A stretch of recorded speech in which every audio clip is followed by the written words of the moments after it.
Hello. Well, I look fright, that's for sure. Um, Little background. Um, I'm having a procedure in the morning, and somehow I think I broke my foot this afternoon. I'll put a really gnarly picture in so that you can see what I'm talking about. If you take a look at it and go, yeah, that does look like a break. I don't think it was my toe because I mean maybe it's just a really, really bad toe break, but I think it was actually the bone in my foot. So walking around is not fun. So I'm just gonna stay right here because here I actually went, "Oh, I'm supposed to make a video tonight. I forgot about that." I mean, on the one hand, I guess it's good that I already wasn't working because I have to prepare for this thing I'm having done tomorrow. On the other hand, if I wasn't home, I wouldn't have done this.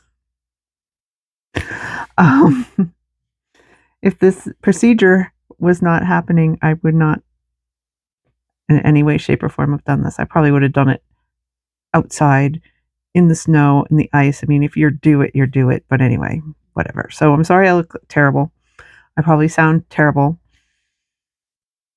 It's okay. It'll be fine. Um, and again, I'm going to hospital tomorrow anyway, so I'll have them take an X-ray and tell me exactly how bad it is. So all day in the hospital tomorrow. Anyway, today what I wanted to talk about was this sounds so pretentious, but the myth of happiness. Um, because I'd had a request to talk about if you move location, how that affects somebody, and specifically, of course, coming through me. I'm sure actually the person that requested it is kind of annoyed by it, but coming through me, everything has an avoidant personality disorder bent. Myth of happiness again is it's the same kind of thing. It's this idea that everybody should be happy, everybody is happy. There is a set level of happiness that everyone should achieve, and that everybody should try to be as happy as possible, and that there's some certain level that you can reach, and that it's also supposed to be something that is intrinsic, and that you don't have to work toward, um, per se. That it just happens, like you set your life in a certain way, and that you're suddenly happy, and also um, that you don't really have much of a choice about it. And all those things are kind of wrong. Um, and I mean, happy doesn't really apply to me. Um, oh, I'm going to mispronounce it, but one of the parts of having avoidant personality disorder is anhedonia, which is basically it's impossible to feel happy. Um, I mean, it's not impossible. It's just rare. It's just not your set point in any way, shape, or form. Um, so all those standards don't apply to me at all. So I don't even pay any attention to it. Um, but there are people that can be happy that have avoidant personality disorder. That would be weird. I can't imagine. But you know, there's also, I'm sure, extroverted people who have some variation of avoidant personality disorder, and that would be hell. Because there's all kinds of different combinations. So this one, I'm just telling you right off the bat, this is something I haven't really talked about because it's not in my wheelhouse, and if I can't understand it, it's hard for me to explain it. But gonna give it a shot. Um, so the same person who did that other request asked me to talk about my experience in college and getting my master's degree. Um, and as far as I'm concerned, same thing. Um, this as a pursuit of happiness. I mean, I'm an American, so that's like part of our shtick. It was part of our shtick. Don't get me started on politics. Things are a little different now than when I was growing up, which means it'll change again. We'll be different again, and we will integrate whatever's happened, and eventually things will even out again, and we'll be more normal.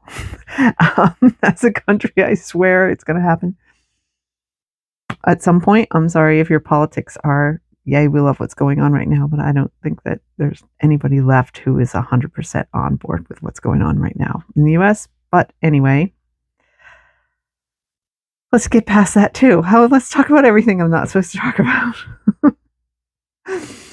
And I'm not even on I'm on Tylenol. I'm not even on really bad painkillers. So Tylenol and caffeine, this is what comes out, like the truth serum. Anyway, so when I went to school, I think I already talked about this last week, but when I went to college, I know I've talked about this somewhere on the line in this channel. It was a matter of the same thing that I've said a million times. My life got to basically such a shitty point that I had to make a change.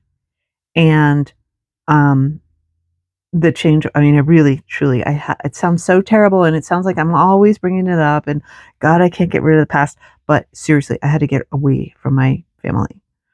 I had to,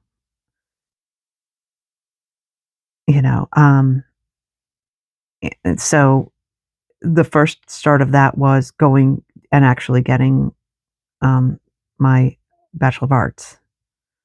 And then I got a Master of Science in a creative field. Go figure. Um, so,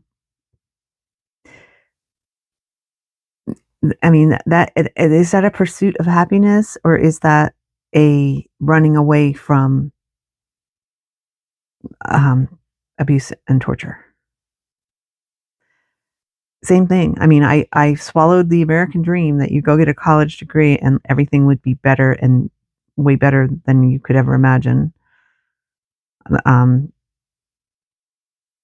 maybe, I don't know.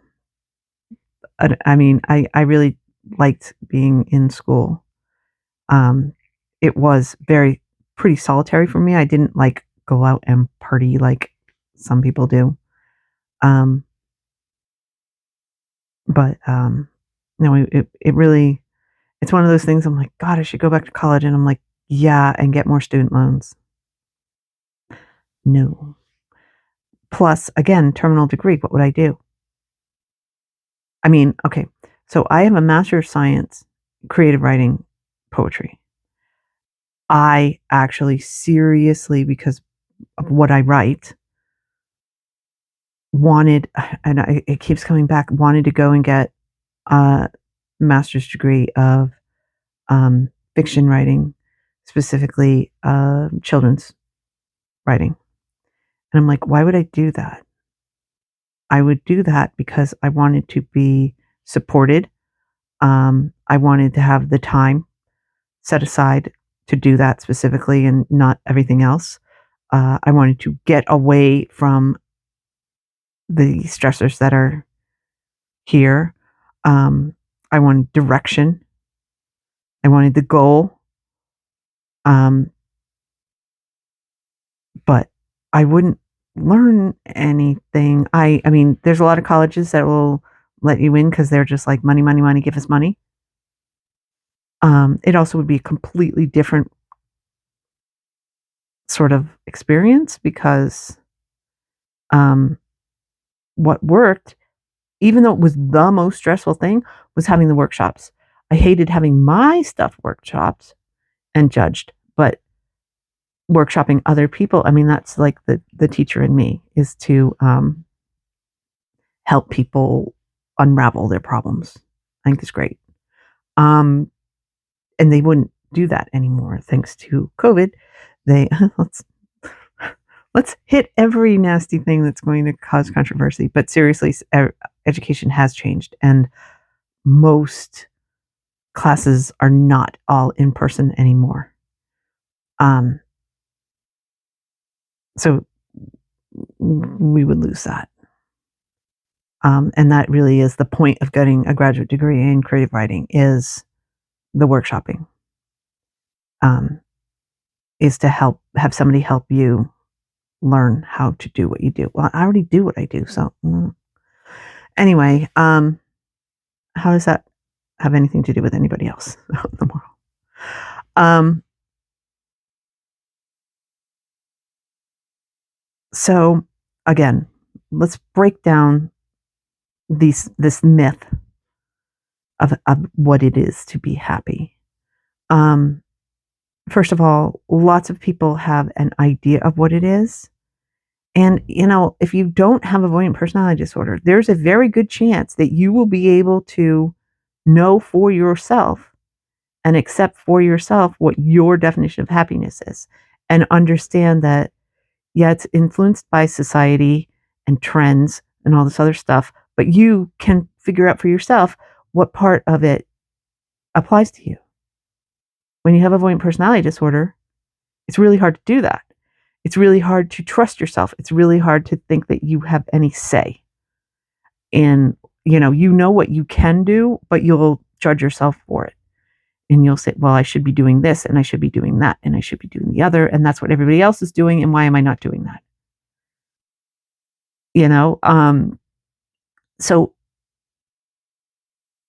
there is going to be a part of you, I'm sure, who is like, I need to do this because this is what my sibling did. This is what, everybody in school did. Like my son went to a charter school for sciences. And I mean, it was a science school. It was so college prep. When he graduated, it was something like 14% of his graduating classes was before the pandemic. We're going to college. That's it.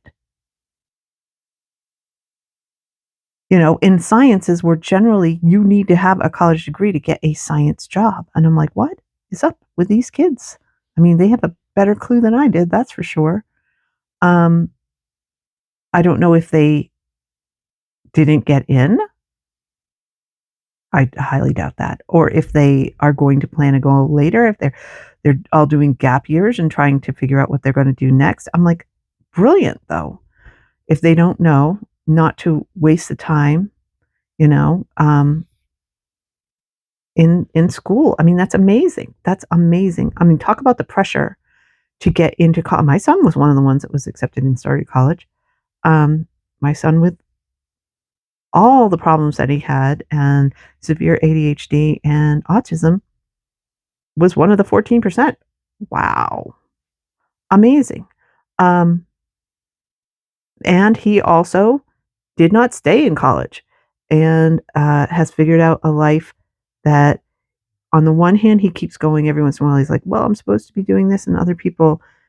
But on the other hand, he's also doing a lot better than a lot of kids his age. He's 24. He has his own single apartment with his cats, full-time job, and a girlfriend. 24-year-old boy. With or without autism. Holy Lord, that is uncommon nowadays. It's probably because of all the therapy that he went through and everything that he's already gone through to get to the point where he can do this for himself. So much better than a lot of kids his age who are struggling to just do the basics. He's figured it out. Is he happy? Most of the time, no, he's not. And I don't think he's figured out how to be happy yet. But I mean, it could be that he's got a touch of anhedonia also.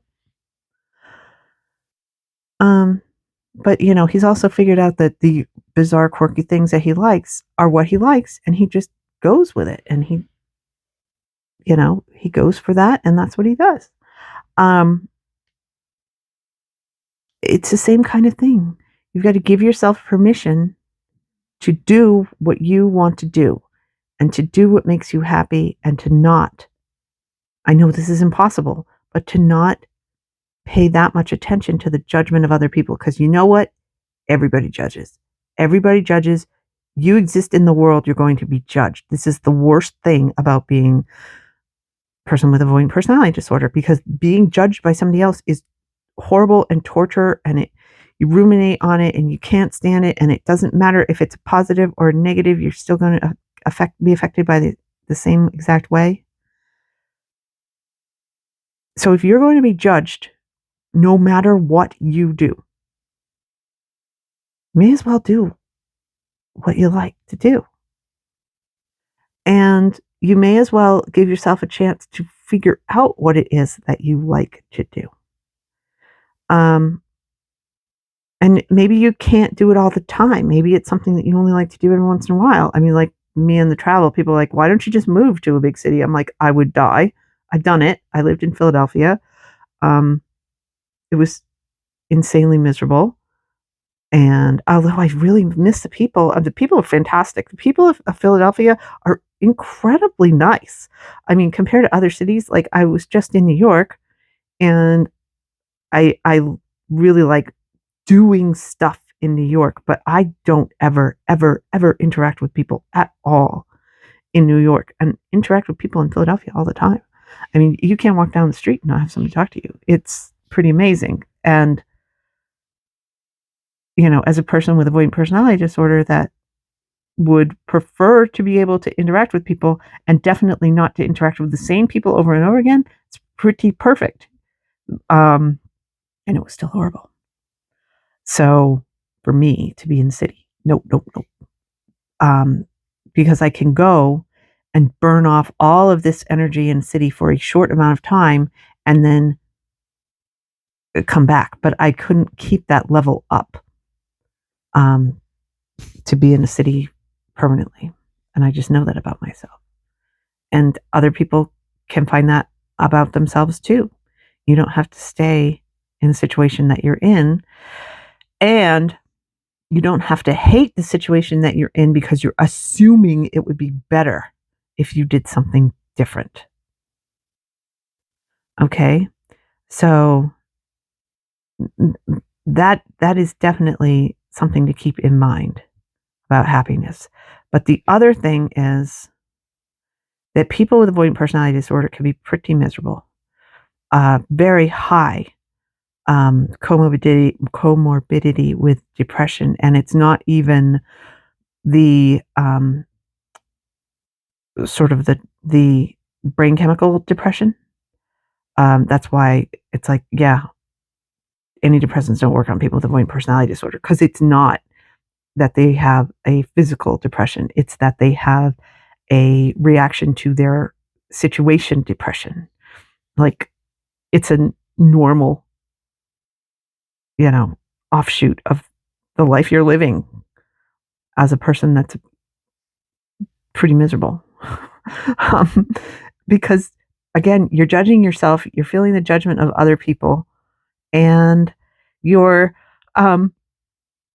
incapable, it feels like, of changing things unless it gets so impossibly horrible that you have to make a change.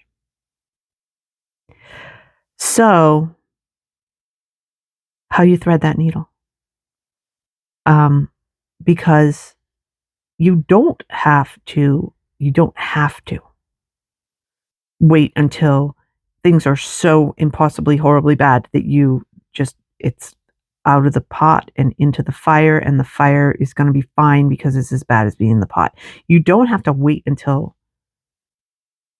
making a change is an improvement over not making a change. It's the easiest way. It's the easiest way. But you don't have to. You can um, make decisions in your life. You actually can. You can, this sounds bonkers, you can decide to be happy. You can do that. You can decide that this was a huge part of what went on. This is why I think people who are older that have avoidant personality disorder have an easier time with it.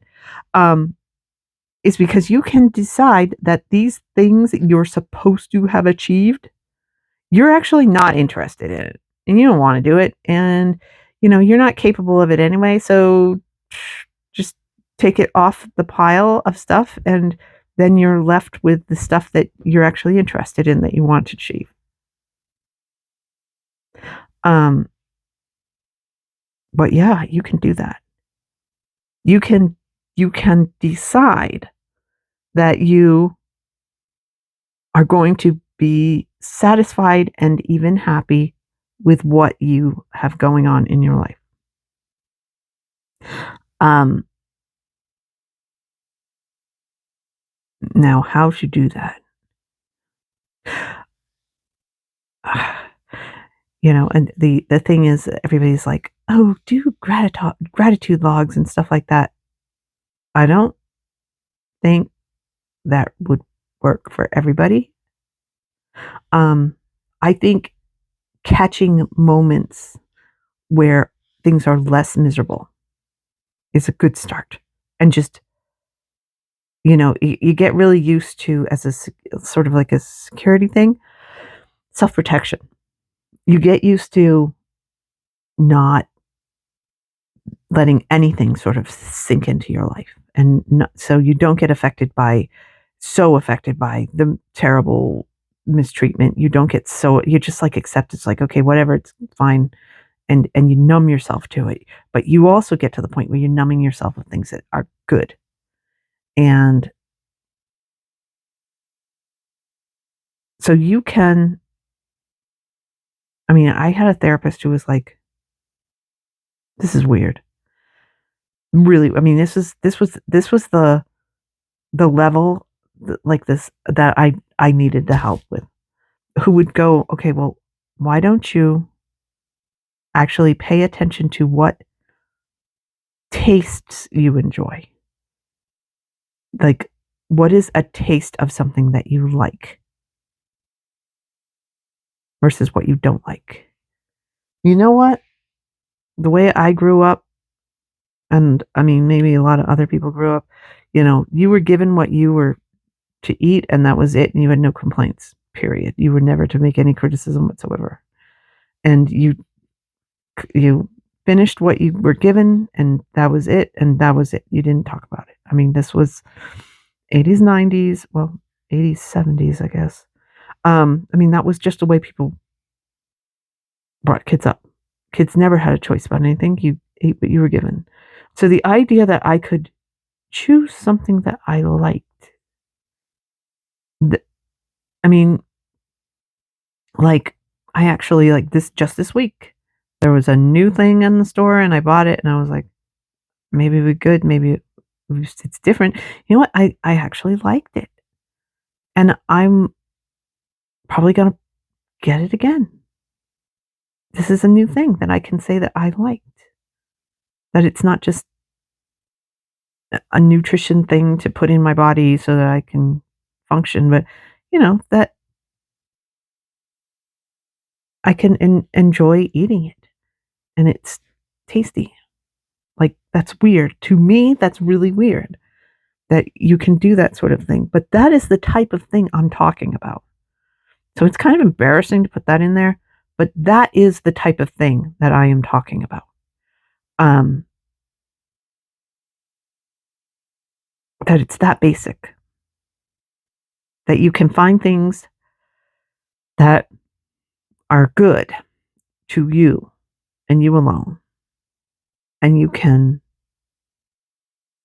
I guess, indulge them is the way to do it. Um, and you know, if you, for instance, have to go to work and there's 3 ways to get there, and one of those ways, who cares about the time of it? It's just you just like it better. You like the way the traffic runs. You like the way the buildings that you get to look at and stuff like that. You just like it better. Who cares if it takes twice as long as another way? I mean, some days you might be running late. Some days you might wanna change. But you might have a preferred drive. That's okay. That's good. That's a start. And choosing to acknowledge that this is the best of these 3 options that you had, and you chose the best for you, is a way of choosing to be happy. Okay, so the job might not be miserable, but, at least you picked the best drive to get there. You know what I mean? I don't know if that makes any sense. But that's the type of thing that you do. And then, you know, instead of focusing on, "Oh my god, this sucks," and if it really truly gets to the point, like, I had a job where I had to go to work 10 minutes early and literally sit in the car before I went into work and say to myself, and probably look like an idiot that I'm sitting in the car talking to myself because this is before people had, like, earbuds and everything else. I would literally be like, "It's almost over. It's almost over. It's almost over," for 10 full minutes before I could force myself to get into that office and start work. That's real. Okay, if you're at that point, then that is the point where you gotta make a big change. But if your whole life is just like, "I'm not happy," look at what happiness means to you, not like an idealized, "This is what it's supposed to be," not, you know, the stupid pictures on Instagram, not all the ads, not what your, um, friends and family and everybody else might be feeding you because you're still only seeing curated account of somebody's life. They might be giving you all the high points and not the low points. I'm really good at giving low points, let me tell you. But that's the reality. Somebody is going to say something that puts them in the best light, and they're not gonna tell you everything that's going on, so you will have a skewed idea of what other people are living their lives as. So, again, realign what happiness means. Give yourself a break if you can't feel happy because, I mean, again, it's part of the diagnosis. You might actually physically be incapable of it, and that's fine. That's just your quirk, and, then make choices that make your life slightly better. If you cannot all do it, any choice that you can do to make your life better, do it. If you have, like, gotta wash the dishes, but you could put them off, but then you're gonna be like, "I gotta wash the dishes all night," and then tomorrow you gotta wash the dishes, or you could take 15 minutes now, wash the dishes, and then you have the whole night free, and tomorrow you don't have to worry about it, and so you got 15 minutes of really annoying chore that you've got to do now or tomorrow or next week. It's gotta get done at some point. You're gonna have that 15 minutes, but you do it now and you save yourself the dread of it for an entire day because it's already done, so you don't have to dread it. That might be what you can do. That's what I mean by making choices and then also acknowledge and hold on to the things that are good when they come up and don't just let them don't don't don't be numb to it. Practice. And sometimes you do have to practice. And this is a good time for me because I like looking at Christmas lights, which is pretty basic. But I like looking at colorful lights. So if I'm driving around, I can go, "Oh, look, that house has some lights. That house has some extra lights." That's the type of thing that I'm talking about. That you can see and acknowledge some little thing just for you, and they add up, and you might have 10 of these moments in a day where you're like, "Oh, you know what? That was a really good, sip of coffee. I like that." You know, I saw something online and it actually made me smile. That's rare for me. Um, I will be in the process of like seeing something, and if it actually makes me smile, I'm like, wow, it's pretty funny. I can actually acknowledge that. I don't. smile and laugh a lot. Okay, there I'm doing it. But I don't. Um, I tell a lot of stupid jokes. I make other people smile and laugh, but I don't laugh a lot. So when I do, I like put it in my head. I did that. I did that. But then again, maybe I'm just judging myself and the a lot thing is totally like non-accurate. Maybe I'm completely average normal, but I'm thinking that other people are like laughing all the time. And so I'm like, well, geez, sometimes I go a whole day and I don't laugh. Might be totally normal. What do I know? Anyway, that's what I have to say today. I'll see you next week.